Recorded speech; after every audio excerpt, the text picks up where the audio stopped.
During the German occupation of Denmark from 1940 to 1945, the Wehrmacht saw the Danish west coast as a weak spot, with its long and flat beaches, as it would make for a relatively easy invasion target for the Allies should they decide to launch an invasion through occupied Denmark. Their solution to this was to line the coastline in Denmark with landmines.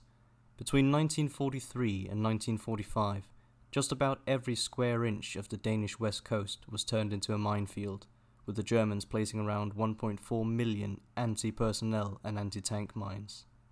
However, when the German forces in Denmark surrendered on the 4th of May 1945, the mines needed to be removed as soon as possible to avoid the risk of death and make the beaches available for public use again.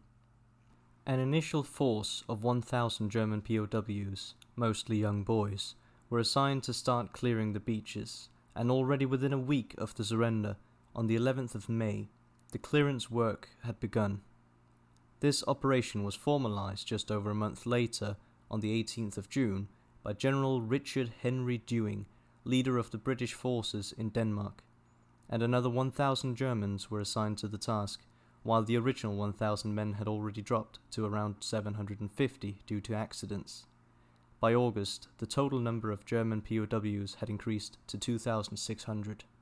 The whole operation was overseen by Major Stanley Holland, as it was managed by the British command in Denmark.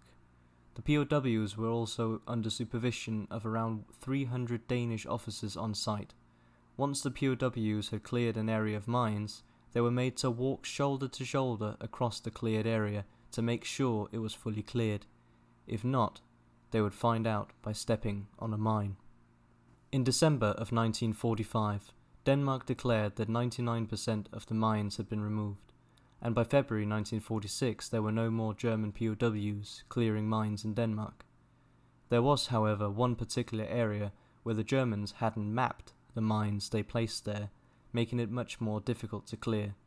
This place was called Skellingen, and wasn't fully cleared until a large operation took place between 2005 and 2012. If you found this story interesting, I can highly recommend watching the 2015 film about this operation called Land of Mine. It shows a small group of 13 to 17-year-old German boys forced to clear mines on a Danish beach, and it is very well made. And with that said, thank you very much for watching, and I shall hopefully see you all again soon.